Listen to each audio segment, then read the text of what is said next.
Assalamualaikum warahmatullahi wabarakatuh. Alhamdulillahirabbil alamin. La haula wala quwwata illa billahil aliyyil azim. Allahumma salli ala Muhammad wa ala ali Muhammad.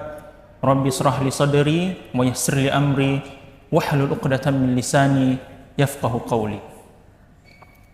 Sahabat yang dimuliakan Allah Subhanahu wa taala, saya teringat sebuah pesan yang sesama ulama sering menasihati tentang perkara-perkara ini, yang mudah-mudahan juga bisa menjadi bahan introspeksi atau muhasabah diri, sehingga kita menjadi hamba Allah yang lebih baik dari hari ke hari. Apa nasihat sesama ulama itu? Yang pertama, waman amila li akhiratihi kafahullahu amrad dunyahu. Ini yang pertama, bahwa mereka selalu mengingatkan tentang perkara bahwa siapa yang ia lebih fokus terhadap urusan akhiratnya, maka Allah Subhanahu wa taala akan mencukupkan urusan dunianya. Jadi siapa yang dia fokus terhadap akhirat, kehidupan akhirat, fokus terhadap mengharapkan pahala dari Allah, mengharapkan ridha Allah, walaupun aktivitasnya adalah aktivitas dunia, maka Allah Subhanahu wa taala akan mencukupkan urusan dunianya. Ini penting, bahwa di tengah-tengah kesibukan kita dalam aktivitas, bagaimana agar ulama mengingatkan kepada kita bagaimana kita mengolah tujuan kita hanya untuk akhirat. Rasulullah SAW juga mengingatkan kepada kita, man kana hamhul akhirah jama'allahu syamlahu wa ja'ala ghinahu fi qalbi wa atathu dunya wa hiya raghimatun. Barang siapa yang akhirat menjadi tujuannya, kata Rasulullah SAW dalam hadis riwayat Tirmizi, maka Allah akan mengokohkan urusannya, akan menjadikan kekayaan itu ada di dalam hatinya. Ia akan selalu merasa qanaah, dan dunia akan datang kepadanya dalam keadaan hina.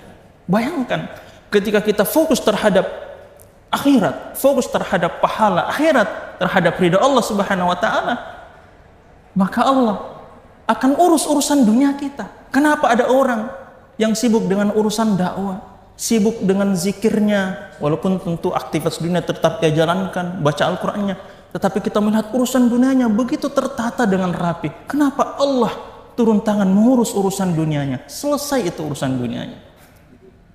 Dan kekayaan ada di dalam hatinya. Ia selalu merasa qanaah, merasa syukur terhadap apa yang sudah Allah Subhanahu wa taala janjikan akan dunianya. Dan Allah sudah berjanji dunia itu akan datang kepadanya ketika tujuannya akhirat. Dunia yang akan datang. Inilah yang dimaksud oleh orang-orang bijaksana menasihati kita. Orang yang mengejar akhirat itu dianalogikan mengejar cahaya lampu. Sementara orang yang mengejar dunia itu diibaratkan mengejar bayangannya sendiri. Ketika ia mengejar bayangannya sendiri, ingin meraihnya, sampai kapanpun ia tidak akan pernah bisa. Sementara cahaya semakin ia jauhi. Tetapi ketika ia mengejar cahaya lampu, maka secara otomatis bayangannya itu akan mengikutinya.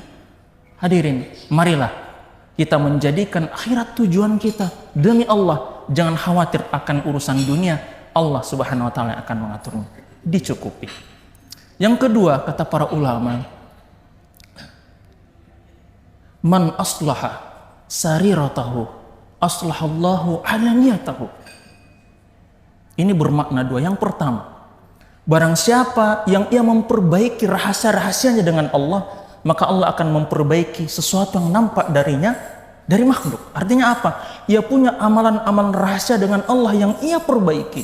Salat tahajudnya ia perbaiki, puasanya ia perbaiki, zikirnya yang tidak ada yang tahu kecuali ia dengan Allah ia perbaiki, sedekahnya sembunyi-sembunyi. Maka Allah akan memperbaiki amalan-amalan yang nampak, orang akan melihatnya juga baik. Makna yang kedua adalah, barang siapa yang memperbaiki batinnya atau hatinya, maka Allah Subhanahu wa taala akan memperbaiki fisiknya atau amalan-amalan lahiriahnya. Maka fokus kita adalah kebersihan hati. Fokus kita adalah membeningkan hati, hati yang jernih, yang menjadi fokus utama kita. Sehingga apa? Amalan-amalan tangan kita, pandangan mata kita, apa yang keluar dari lisan kita, apa yang ingin didengar oleh telinga kita, bahkan niat kita untuk melangkahkan kaki dituntun oleh hati yang bersih, hanya yang baik-baik saja. Inilah yang dikatakan ulama bahwa hati itu adalah raja. Ketika ia baik, maka ia akan memerintahkan seluruh anggota badan kita ini untuk melakukan yang baik-baik saja. Tangan tidak mungkin menzolimi bagi orang yang hatinya bersih. Mata tidak akan mungkin melihat hal-hal yang buruk karena hatinya bersih. Lisan tidak akan melakukan ghibah, gosip, fitnah. Kenapa? Karena ia dituntun oleh hati yang bersih. Gelas hanya akan mengeluarkan apa isi gelas tersebut. Kalau isinya adalah air yang bening, air jernih, yang keluar pun adalah air yang jernih dan bening. Tetapi ketika air tersebut isinya adalah, gelas tersebut isinya adalah air yang kotor, maka yang keluar pun adalah air yang kotor. Begitulah perumpamaan hati yang bersih. Hadirin yang dirahmati Allah, jadikanlah perjuangan memiliki hati yang bersih dan jernih ini menjadi perjuangan terpenting dan abadi sepanjang hidup kita. Karena Allah Subhanahu wa Ta'ala hanya melihat kepada kebersihan hati seorang hamba, bukan melihat fisik, jabatan, pangkat, ataupun anak keturunan, tetapi Allah hanya melihat kebersihan hati kita.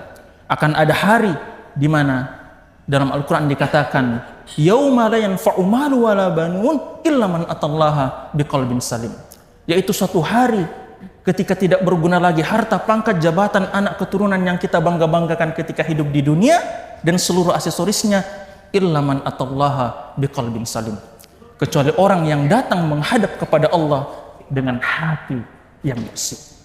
Hadirin yang rahmati Allah, miliklah kebersihan hati. Dan yang ketiga, kata para ulama, waman aslahu ma bainahu wa bainallah aslahallahu ma bainahu wa bainan nas. Barang siapa yang memperbaiki hubungannya dengan Allah, maka Allah akan memperbaiki hubungannya dengan sesama manusia.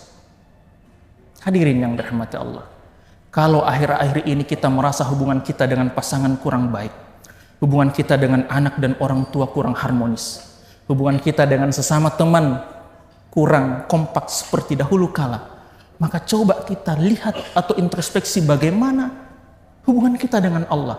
Boleh jadi di situ ada masalah. Mari kita lihat kualitas sholat kita. Mari kita lihat kualitas zikir kita, kualitas baca Al-Quran kita, kualitas sedekah kita, kualitas ibadah-ibadah yang lain. Boleh jadi di situ ada masalah, sehingga kemudian itu berefek kepada hubungan kita kepada sesama manusia. Memperbaiki hubungan dengan Allah adalah dengan memperbaiki kualitas ibadah kita. Perbaiki sholat kita yang dulu kurang khusyuk menjadi lebih khusyuk. Bacaan Al-Quran kita yang dulunya mungkin kurang banyak, kita perbanyak lagi. Sedekah yang kurang ikhlas, kita lebih ikhlaskan lagi dan lebih banyak lagi, insya Allah.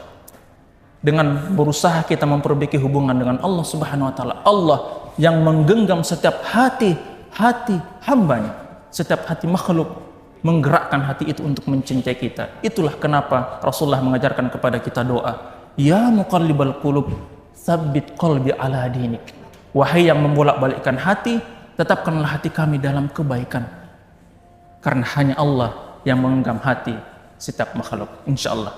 Mudah-mudahan apa yang kami sampaikan ini bisa bermanfaat bagi kita semua, menjadi bahan introspeksi diri, menjadi bahan muhasabah, agar kita menjadi hamba Allah yang lebih baik lagi.